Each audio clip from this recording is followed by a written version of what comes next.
Greetings everyone students. इस video में हम पार्टनरशिप फंडामेंटल का एक क्वेश्चन अटेम्प्ट करेंगे जिसमें दो पार्टनर्स को अलग अलग तरह से कमीशन दिया जाएगा, यानी उसका फॉर्मूला कैलकुलेट करने का सेपरेट होगा। चलिए सबसे पहले क्वेश्चन देखते हैं।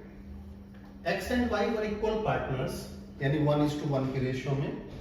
x was entitled to a salary of rupees 90,000 पर क्वार्टर, यानी जो x को सैलरी दी जा रही है वो 90,000 पर क्वार्टर दी जा रही है। एक क्वार्टर में 3 मंथ्स होते हैं students. And a commission of 10% of the net profit before charging anything, यानी x को दो चीजें मिलेंगी, एक सैलरी और दूसरा कमीशन। अब आगे बढ़ते हैं, y को क्या मिल रहा है। And y was entitled to a commission of 10% of the net profit after charging all commissions. After, यहां देखिए x को जो मिल रहा है बिफोर चार्जिंग, y को जो मिल रहा है आफ्टर चार्जिंग।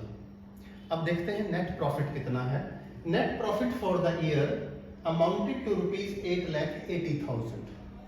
तो सबसे पहले जब हमें profit and loss appropriation account बनाना हो स्टूडेंट्स, हम कहां से फोकस करते हैं कि प्रॉफिट कितना गिवन है, फिर उस प्रॉफिट को कैसे डिस्ट्रीब्यूट करना है। जैसे x को सैलरी मिल रही है, x को ही कमीशन भी मिल रहा है और y को सिर्फ कमीशन मिल रहा है। तो सबसे पहले देखिए प्रॉफिट एंड लॉस एप्रोप्रिएशन के क्रेडिट में by profit and loss account net profit हमने ट्रांसफर कर दिया जो गिवन था 1,80,000। अब हमने क्या करना है, सबसे पहले x को सैलरी दे दीजिए। अब यहाँ आप एक मिस्टेक कर सकते हैं स्टूडेंट्स, जब हम देखते हैं ना क्वेश्चन थोड़ा इजी है, उसको प्रॉपरली रीड करने की बजाय, गो थ्रू करने की बजाय हम फटाफट अटेम्प्ट कर देते हैं। अब यहाँ मिस्टेक कहाँ हो सकती है, देखिए स्टूडेंट्स, सैलरी 90,000 पर क्वार्टर है। एक साल में 4 क्वार्टर होते हैं, यानी 3 मंथ का एक क्वार्टर बनता है। तो पार्टनर को क्या मिल रहा है, x को 3 महीने के 90,000, तो 12 महीने के कितने हुए 90 into 4, यानी x को जो सैलरी मिल रही है वो 3,60,000 की मिल रही है स्टूडेंट्स। यानी 1,80,000 में से x को सैलरी मिलेगी 3,60,000। अब x को ही कमीशन भी मिल रहा है स्टूडेंट्स। कमीशन कैसे कैलकुलेट करना है, ध्यान से देखिए। 10% of the net profit before charging anything, यानी वो जो प्रॉफिट गिवन है ना students 8,80,000 before charging anything, it means उसमें से कुछ भी माइनस नहीं करना। सबसे पहले x को 10% कमीशन दे दो। तो x का कमीशन कितना होगा, देखिए 1,80,000, यानी इसमें से सैलरी माइनस नहीं करनी। क्यों, बिफोर चार्जिंग एनीथिंग लिखा हुआ है। रेट ऑफ कमीशन क्या है 10/100, तो डायरेक्टली कैलकुलेट हो जाएगा। x को मिल गया 88,000 कमीशन। तो स्टूडेंट्स हमने क्या किया, 8,80,000 के प्रॉफिट में से 360 सैलरी दे दी x को और 88,000 क्या दिया, कमीशन दिया। कमीशन कैलकुलेट करते टाइम सैलरी माइनस नहीं करनी, स्टेटमेंट ध्यान से पढ़िएगा। अब y का केस आ गया।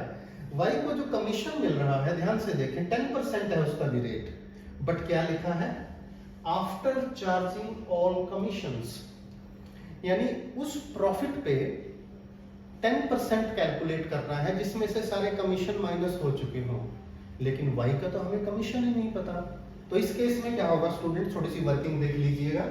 हमारा प्रॉफिट कितना था, ध्यान से देखें, प्रॉफिट 8,80,000 माइनस 10%, x को हमने देखिए कमीशन दे दिया 88,000 का। ये तो क्लियर था हमारे पास। अमाउंट कितना बचा, 792।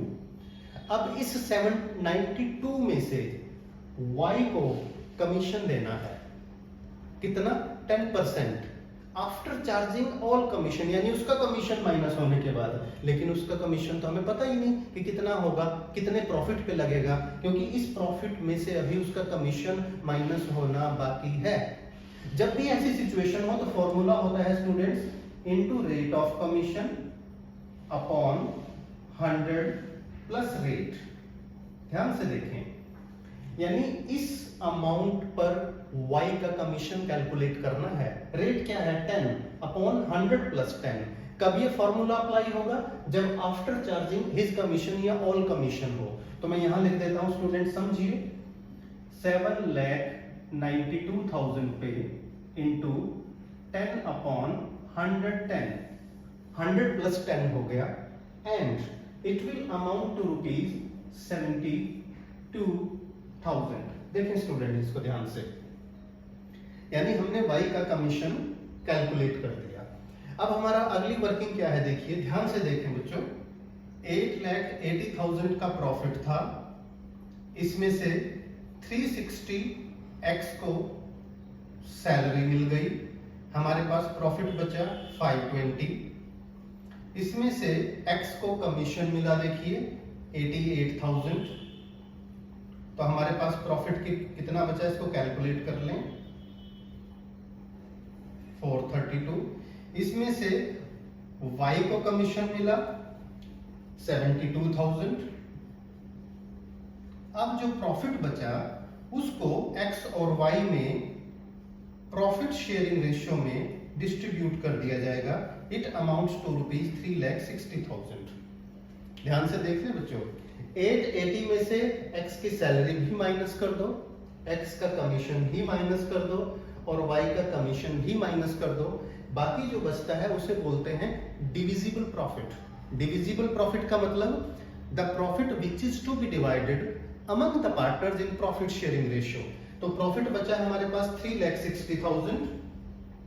इस 3,60,000 को x और y में, क्योंकि ये इक्वल पार्टनर्स हैं, इक्वली डिस्ट्रीब्यूट कर देंगे। अमाउंट हो जाएगा 1,80,000 to x and 1,80,000 to y। तो स्टूडेंट्स, ये छोटा सा क्वेश्चन था पार्टनरशिप फंडामेंटल से।